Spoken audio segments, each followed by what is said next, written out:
नमस्कार, खबर उत्तराखंड में आपका स्वागत है। मैं हूं आपके साथ भावना त्रिपाठी। रुक करेंगे प्रदेश की तमाम बड़ी खबरों की ओर। सीएम पुष्कर सिंह धामी ने रविवार को मुख्यमंत्री कैंप कार्यालय में मुख्यमंत्री विद्यार्थी कल्याण योजना 2024 का शुभारंभ किया। इस मौके पर उन्होंने उत्तराखंड भवन एवं अन्य सनिर्माण कर्मकार कल्याण बोर्ड के अंदर पंजीकृत निर्माण श्रमिकों के बच्चों को मोबाइल लर्निंग स्कूल की सुविधा के लिए 2 बसों का शुभारंभ किया। सीएम ने कल्याण बोर्ड के अंतर्गत पंजीकृत निर्माण श्रमिकों के बच्चों को हरिद्वार और उधम सिंह नगर के लिए मोबाइल लर्निंग स्कूल के लिए एक बस का फ्लैग ऑफ किया। इससे पहले देहरादून और नैनीताल जनपदों के लिए इस पहल की शुरुआत की गई, जिसके तहत 314 बच्चे प्रारंभिक शिक्षा प्राप्त कर रहे हैं। सीएम धामी ने कहा कि उत्तराखंड भवन एवं अन्य सनिर्माण कर्मकार कल्याण बोर्ड द्वारा पंजीकृत निर्माण श्रमिकों के 75 बच्चों का प्रतिवर्ष चयन कर रुद्रपुर इंस्टीट्यूट ऑफ टेक्नोलॉजी में उच्च तकनीकी शिक्षा प्रदान की जाएगी।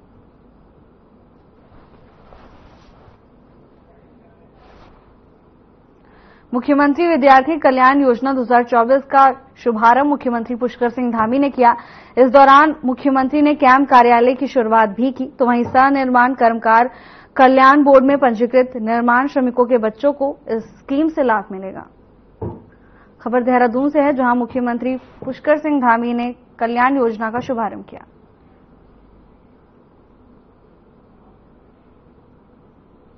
सीएम पुष्कर सिंह धामी ने गंगोत्री विहार कैनाल रोड देहरादून में एक पेड़ मां के नाम अभियान के अंतर्गत वृक्षारोपण किया। इस अवसर पर मुख्यमंत्री धामी ने प्रदेशवासियों से अधिक वृक्षारोपण करने की अपील की।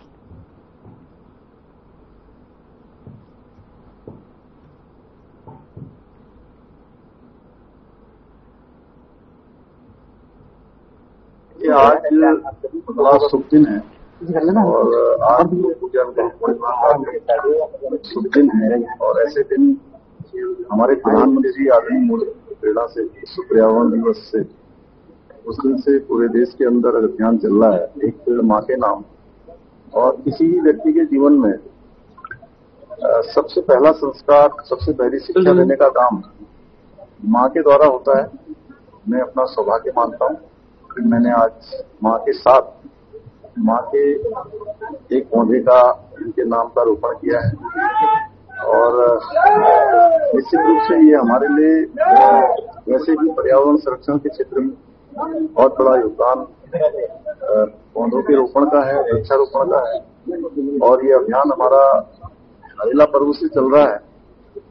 हरेला पर्व पर हमने 50 लाख पौधे और वृक्ष लगाने का अभियान लिया था और पूरे महीने भर ये रक्षाबंधन तक ये कार्यक्रम चलेगा हमारा। हम लोग आ चुके हैं, यानी कि अंतिम सोपान पे हम पहुंच गए हैं।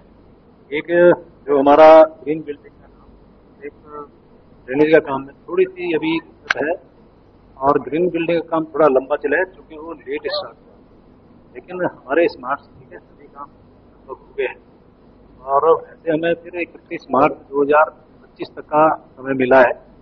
उससे पहले कम से कम हम ये काम पूरा करने सकते हैं। आप जानते हैं कि जिस प्रकार से शहरों में सरकार का घनत्व बढ़ रहा है और निश्चित रूप से आने वाले टाइम पे और बढ़ने वाला है, तो हमारे विभाग ने निर्णय लिया कि पूरे प्रदेश में माननीय मुख्यमंत्री जी के मार्गदर्शन में कुछ ऐसी नई टाउनशिप हम डेवलप करें। हमने 22 जगह चिन्हित की थी और लगभग उसमें 11-12 हम लोग उसको अंतिम स्थिति में ला रहे हैं ताकि उस पर हम लोग काम कर सकें, जनता को उससे लाभ हो सके। और ये जो संख्या का घनत्व हमारा बढ़ रहा है उसमें कहीं ना कहीं उत्तराखंड के संसदीय कार्य ने बताया कि अगस्त महीने में राज्य सरकार विधानसभा सत्र को गैरसैंण में आयोजित करेगी। इसके साथ ही उन्होंने बताया कि सत्र की तिथि के निर्धारण के लिए मंत्रिमंडल की तरफ से मुख्यमंत्री को निर्धारित किया गया है। मुख्यमंत्री के निर्णय के बाद अगस्त महीने की किसी भी तारीख को सत्र आयोजित किया जाएगा। खबर देहरादून से है, जहां संसदीय कार्य मंत्री का बयान सामने आया है। उन्होंने बताया कि अगस्त महीने में उत्तराखंड विधानसभा का सत्र आयोजित होगा, जो कि गैरसैंण में आयोजित किया जाएगा। खबर देहरादून से है, जहां अगस्त में आयोजित होने वाले सत्र को लेकर जानकारी दी गई है।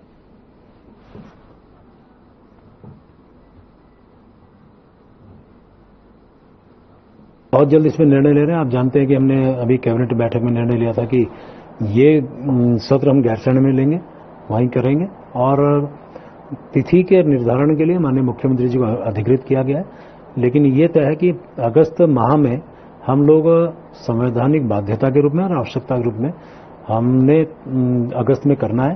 तो अगस्त माह के किसी भी समय माननीय मुख्यमंत्री जी के निर्णय के बाद हम लोग इसे कर सकेंगे।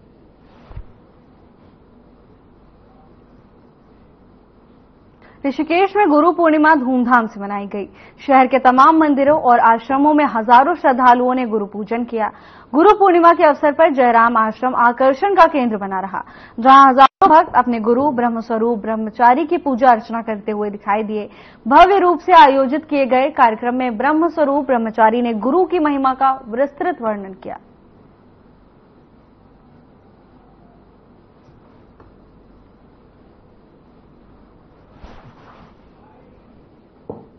पूरे हिंदुस्तान में हम लोग व्यास जी को गुरु के रूप में मान करके पूजा करते हैं। गुरु एक विश्वास है, श्रद्धा है, और हम सब लोग इस बात को जानते हैं कि गुरु के बिना कोई ज्ञान नहीं मिलता। जिस तरह से माँ बचपन में अपने बच्चे को अच्छे संस्कार देती है, गुरु भी जब शिक्षा लेने के लिए बच्चा जाता है तो उसको त्रास करके राष्ट्र और धर्म के लिए प्रति समर्पित करते हैं। गुरु अंधकार से प्रकाश की तरफ ले जाते हैं।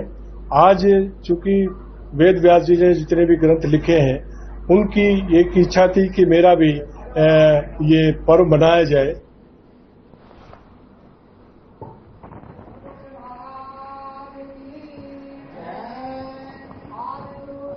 खबर हल्द्वानी से है, जहां डीएम वंदना सिंह ने चौफला वन चौकी की तरफ बहने वाले बरसाती नाले का निरीक्षण किया। इस दौरान उनके साथ सिंचाई विभाग, वन विभाग, एसडीएम, सिटी मजिस्ट्रेट, उपनगर आयुक्त और तहसीलदार मौजूद रहे। इस दौरान हल्द्वानी विधायक सुमित हृदयेश भी मौके पर पहुंचे, जहां पर बरसाती नाले को किस तरह से लोगों के घरों और खेतों में आने से रोका जाए, इसको लेकर उपाय तलाश किए गए। तो वहीं नैनीताल जिलाधिकारी वंदना सिंह ने इसको लेकर कहा कि स्थानीय लोगों ने भी पानी की निकासी को लेकर सुझाव दिए हैं, जिस पर चर्चा की जाएगी।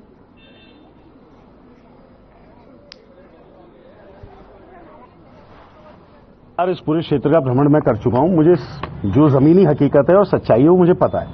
ये जो नाला यहां आता है, ये हल्द्वानी विधानसभा से होते हुए कालाडूंगी विधानसभा में इन घरों में सीधे मलबा जा रहा है। इसका जो स्रोत है, वहां से 70 मीटर की अगर एक चैनलिंग हो जाएगी और वो रकसिया नाले में डाल दिया जाएगा तो 80% यहां के जल भराव की स्थिति समाप्त हो जाएगी। बाकी ड्रेनेज एक बड़ी व्यवस्था है और बहुत बड़ा विषय है, और इसका पूर्वानुमान करते हुए जो हमारे अधिकारीगण हैं, इन्हें जनवरी से लेकर जून तक ये सारे कार्य संपन्न करा देने चाहिए। ये हमारी तात्कालिक जो राहत ये अभी देने को तैयार हैं, वो ऐसा है, देखिए उसमें चेक डैम बना देंगे, उसमें क्या कहते हैं पिंजरे लगा देंगे। यहाँ पिछले कुछ दिनों से समस्या आ रही थी, क्योंकि यहाँ 1-2 साल पहले नहर का कवरिंग का काम हुआ है। उसके बाद जो पानी का निकास नहीं होने की वजह से लोगों के खेतों में, घरों में पानी भरने की दिक्कत आ रही है। इसका सिंचाई विभाग से हमने एक एस्टिमेट बनवाया था। सिंचाई विभाग ने उसमें टेंडर वगैरह भी कर दिया है, बट उसमें कुछ लोगों को आपत्ति भी थी और कुछ अलग जो है विभिन्न सुझाव आए थे, जिससे इसका स्थायी समाधान हो सके। उन्हीं पर हम जनता के सुझाव लेने के लिए आज हम मौके पर आए थे। लोगों ने बहुत अच्छे सॉल्यूशंस बताए कैसे इसका प्रैक्टिकल समाधान हो सकता है, और यही सहमति बनी है कि जो 2 सुझाव हैं मुख्य रूप से, उन्हीं में काम हम लोग दोनों में करें। एक समाधान के भरोसे इसमें जो है सॉल्यूशन नहीं निकलेगा, तो दोनों तरफ विभाग काम करेगा। वन विभाग और सिंचाई विभाग इसका संयुक्त सर्वे भी करेंगे, और फॉरेस्ट प्रॉपर्टी को मिनिमम डैमेज से क्या सॉल्यूशन हम जल निकासी का निकाल सकते हैं, उस पर विभाग अपना कार्य प्रारंभ करेगा। खटीमा ब्लॉक प्रमुख रंजीत सिंह नामधारी ने पीलीभीत रोड स्थित श्रम कार्यालय पहुंचकर स्थिति का जायजा लिया। आपको बता दें कि ब्लॉक प्रमुख को शिकायत मिली थी कि खटीमा तहसील क्षेत्र की दूर दराज की महिलाएं सैकड़ों की संख्या में प्रतिदिन श्रम कार्यालय में पंजीकरण, नवीनीकरण सामान प्राप्त करने, ब्लड टेस्ट कराने और फॉर्म जमा करने हेतु पहुंचती हैं, लेकिन काम न होने पर निराश होकर घर लौट जाती हैं। जिसकी शिकायत मिलने पर ब्लॉक प्रमुख रंजीत सिंह रामधारी ने श्रम कार्यालय पर पहुंचकर श्रम अधिकारी दीपक कुमार से मुलाकात की और महिलाओं की समस्याएं सुनी।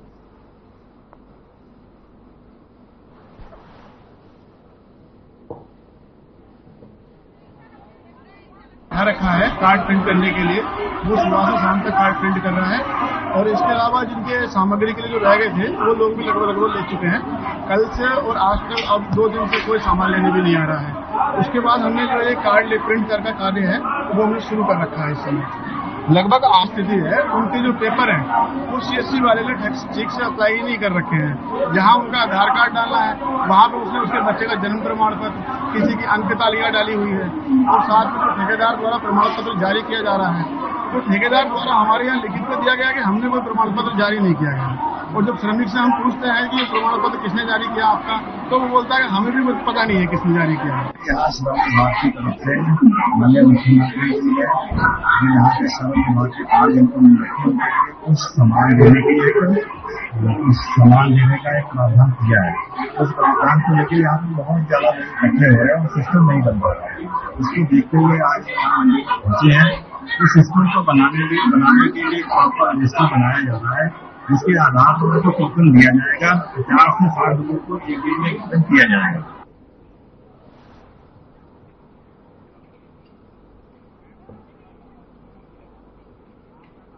काशीपुर और जसपुर में चेन स्नैचिंग की 2 वारदातों का काशीपुर कोतवाली में अपर पुलिस अधीक्षक अभय सिंह और CO अनुष्का बडोला के कुशल नेतृत्व में खुलासा किया गया, जिसमें बताया गया कि शातिर चैन स्नेचरों को झपटी गई चेन, नकदी और घटना में प्रयुक्त बाइक समेत गिरफ्तार किया गया है।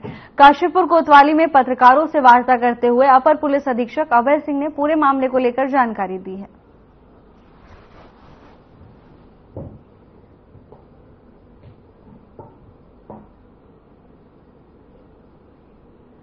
खबर काशीपुर से है, जहां पुलिस को बड़ी सफलता हाथ लगी है। पुलिस ने 2 शातिर अपराधियों पर शिकंजा कसा है। जानकारी के मुताबिक दोनों ही अपराधी चेन स्नैचिंग जैसी वारदातों को अंजाम देते थे। पुलिस ने न केवल आरोपियों को गिरफ्तार किया है, बल्कि उनके कब्जे से लूटी गई चेन, घटना में प्रयुक्त बाइक भी बरामद की है। पुलिस लगातार अपराधियों की धरपकड़ के लिए अभियान चला रही है। इसी क्रम में पुलिस को बड़ी सफलता हाथ लगी है।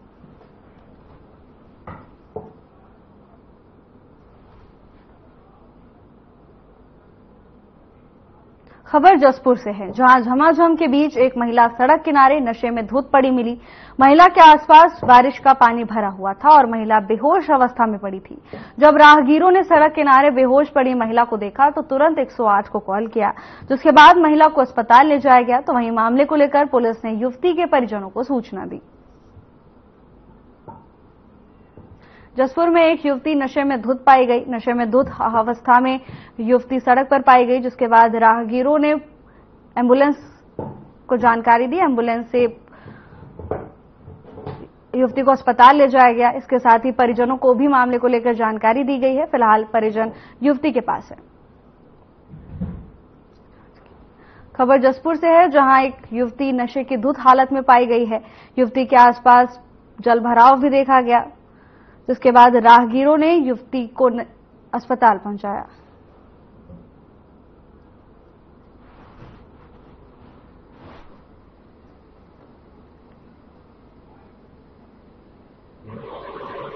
उनका उपचार किया जा रहा है और पुलिस को उनकी जानकारी दी गई है, जो उनके परिजनों को भी उनका संज्ञान में आया है। इस चीज को परीक्षण से पता चलेगा, परीक्षण से उनको एक दूसरा में उपचार कर रहे हैं, उनका वाइटल्स वगैरह देख रहे हैं, कोई तरह का कुछ उनको स्वास्थ्य में सुविधा तो नहीं है।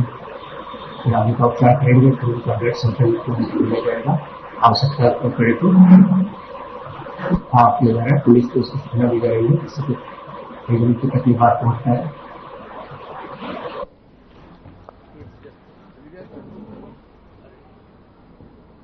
ऋषिकेश कोतवाली पुलिस ने स्मैक तस्करी कर रहे एक युवक को गिरफ्तार किया है, जिसके कब्जे से पुलिस ने 8.10 ग्राम स्मैक बरामद किया है। बता दें कि आरोपी को पुलिस ने मुकदमा दर्ज करने के बाद न्यायालय में पेश किया, जहां कोर्ट के आदेश पर पुलिस ने आरोपी को जेल भेज दिया है। मामले को लेकर कोतवाल राजेंद्र सिंह खोलिया ने बताया कि नशा मुक्ति देवभूमि का सपना साकार करने की दिशा में पुलिस काम कर रही है। इसी कड़ी में आस्था पथ पर चेकिंग के दौरान पुलिस ने युवक को रंगे हाथों पकड़ा है। देवभूमि को नशामुक्त बनाने के लिए पुलिस लगातार अभियान चला रही है। इसी क्रम में पुलिस को बड़ी सफलता हाथ लगी है। पुलिस ने चेकिंग के दौरान एक स्मैक तस्कर को गिरफ्तार किया है, जिसके पास से 8.10 ग्राम स्मैक बरामद हुई है। पुलिस ने अभियुक्त को गिरफ्तार कर दिया है। इसके साथ ही पुलिस ने उसे न्यायालय में पेश भी कर दिया है। नशे के खिलाफ पुलिस लगातार एक्शन मोड में नजर आ रही है।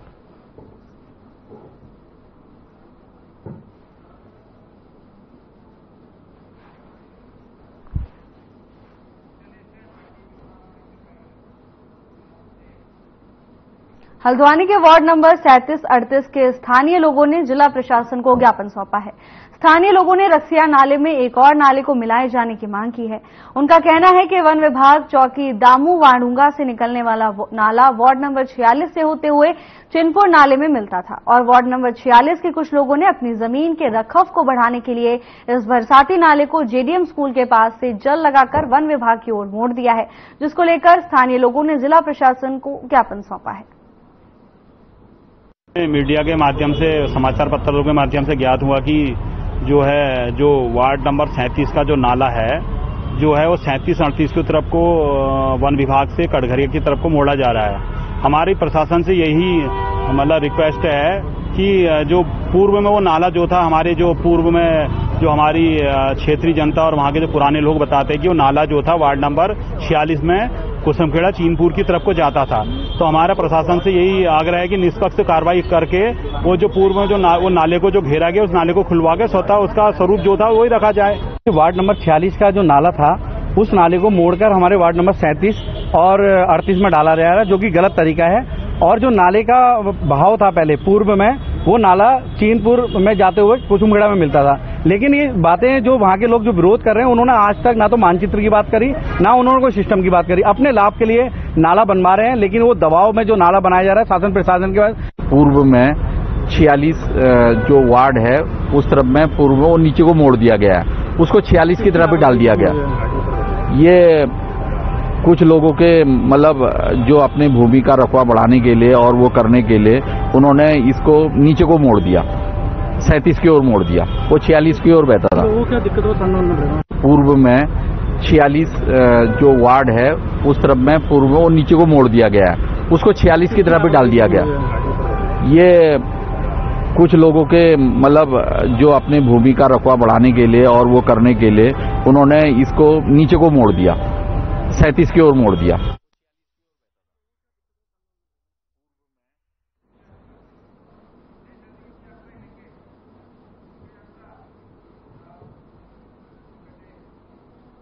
उत्तर प्रदेश की तरह अब उत्तराखंड में भी कांवड़ यात्रा के रूट पर दुकानदारों को होटल और ढाबे वालों को रेट लिस्ट लगाने के साथ ही अपना नाम भी लिखना होगा। इसके साथ ही ADG law and order AP Anshuman का कहना है कि लगातार कांवड़ियों की तरफ से कांवड़ पटरी पर शिकायतें सामने आ रही थी। उन्होंने कहा कि उत्तराखंड में होटल, रेस्टोरेंट और छोटे कारोबारियों पर सत्यापन ड्राइव चलाया जा रहा है। इसके साथ ही कांवड़ मार्ग पर जो होटल, ढाबे और रेस्टोरेंट हैं और जो रेहड़ी पटरी वाले हैं, उनके मालिक का नाम अनिवार्य रूप से लिखना होगा। ऐसा न करने पर उनके खिलाफ कानूनी कार्रवाई की जाएगी।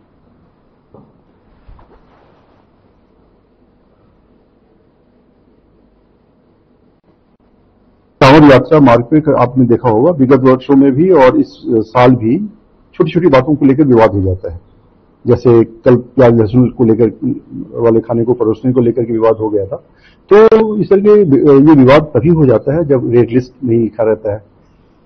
पता चला कि कोई सामान खरीदा किसी ने और उसका एग्जॉर्बिटेंट रेट पे पैसे मांग लिए गए, उसको लेकर विवाद हो जाता है।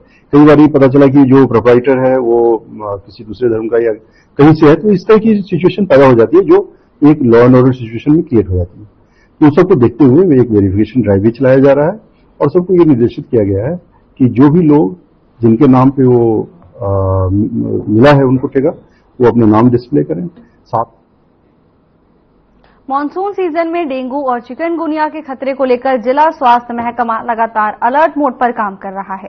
आपको बता दें कि पिछले साल देहरादून में डेंगू के भारी संख्या में मामले देखने को मिले थे, जिसके बाद इस साल के लिए स्वास्थ्य विभाग पहले से ही डेंगू की रोकथाम के लिए कवायद में जुटा हुआ है। वहीं देहरादून के सीएमओ डॉक्टर संजय जैन ने कहा कि देहरादून नगर निगम में हमारे 100 वार्ड हैं और इन सभी वार्डों में हमने कुल 591 आशाओं की ड्यूटी लगाई है। इसके साथ ही उन्होंने कहा कि आशाओं पर निगरानी रखने के लिए 28 आशा फैसिलिटेटर हमारे पास हैं और आशा कार्यकर्तियां घर घर जाकर लोगों को जागरूक कर रही हैं और जहां भी कहीं डेंगू का लावा मिल रहा है तो उसे नष्ट करने का काम किया जा रहा है।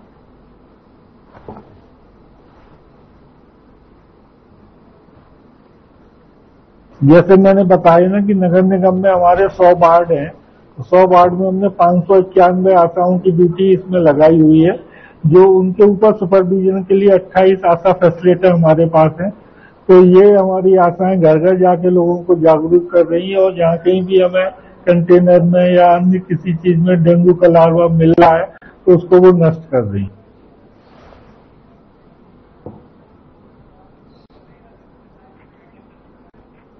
खबर देहरादून से है, जहां स्वास्थ्य विभाग अलर्ट मोड पर नजर आ रहा है। दरअसल मानसून की दस्तक के बाद लगातार मौसमी बीमारियां जैसे डेंगू और मलेरिया का खतरा बढ़ता जा रहा है, जिसको लेकर स्वास्थ्य विभाग पूरी तरह से अलर्ट मोड पर नजर आ रहा है। स्वास्थ्य विभाग के अधिकारियों की ओर से जानकारी दी गई है कि डेंगू और मलेरिया से निपटने के लिए आशा कार्यकर्तियों को भी निर्देशित किया गया है, वो भी जगह जगह जाकर लोगों को जागरूक कर रही हैं। इसके साथ ही कहीं भी जल भराव है तो उसकी शिकायत भी जिला प्रशासन तक दी जा रही है, जिससे डेंगू और मलेरिया जैसे खतरों से बचाया जा सके। मानसून की दस्तक के साथ ही डेंगू, मलेरिया और चिकनगुनिया जैसी बीमारियों का खतरा लगातार बढ़ता जा रहा है, जिसको लेकर स्वास्थ्य विभाग पूरी तरह से अलर्ट मोड पर काम कर रहा है। तो वहीं दूसरी तरफ लोगों को जागरूक करने का काम भी प्रशासन की ओर से किया जा रहा है। आशा कार्यकर्तियों को भी निर्देशित किया गया है कि वो भी लोगों को जागरूक करें। जहां भी डेंगू का लावा पनप रहा हो उसे नष्ट करने की जिम्मेदारी भी प्रशासन ने सौंप दी है।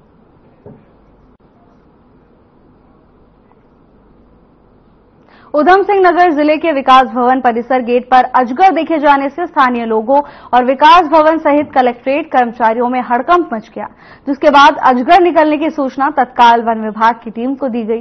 वहीं वन विभाग की टीम ने मौके पर पहुंचकर अजगर का रेस्क्यू करके उसे जंगल में सुरक्षित स्थान पर छोड़ दिया। तो वहीं वन विभाग की टीम ने बताया कि अजगर का बच्चा है, इसकी ज्यादा उम्र नहीं है। अजगर से स्थानीय लोगों में हड़कंप मच गया। तो वहीं रेस्क्यू के दौरान काफी संख्या में लोग इकट्ठा हो गए और अपने मोबाइल फोन से अजगर की वीडियो बनाने लगे।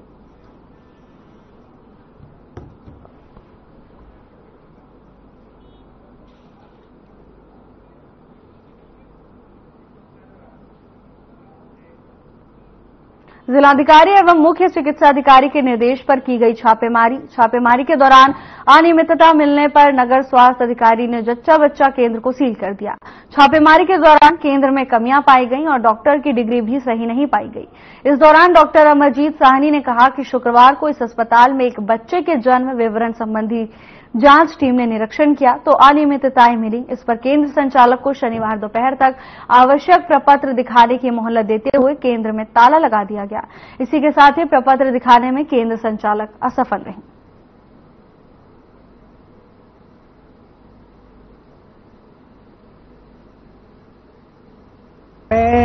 जिलाधिकारी और मुख्य चिकित्सा अधिकारी के निर्देशानुसार हफ्ते में 1-2 सप्ताह में जैसे हमें समय मिलता है, हम जो है क्लिनिकों को एवं लैबों का निरीक्षण करते रहते हैं।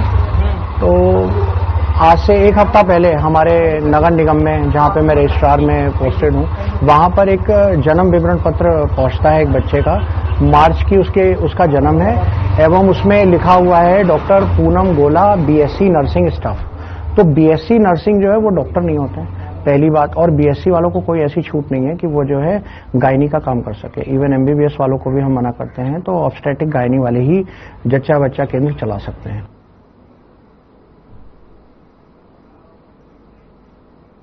खटीमा में आई भीषण बाढ़ आपदा से तहसील क्षेत्र के विभिन्न ग्रामों तक नगर क्षेत्र का भारी नुकसान हुआ है, तो वहीं सीएम के निर्देश पर स्थानीय प्रशासन द्वारा लगातार आपदा पीड़ितों को राहत पहुंचाने का कार्य किया जा रहा है। इसी क्रम में सरकार के निर्देश पर कृषि विभाग, मत्स्य विभाग, गन्ना विभाग, उद्यान विभाग और राजस्व विभाग सहित विभिन्न विभागों के अधिकारियों की टीमों द्वारा शनिवार से आपदा पीड़ित क्षेत्रों में पहुंचकर सर्वेक्षण का कार्य शुरू कर दिया गया है। सर्वेक्षण के आकलन के बाद पीड़ितों को मानक व नियमानुसार राहत राशि प्रदान की जाएगी।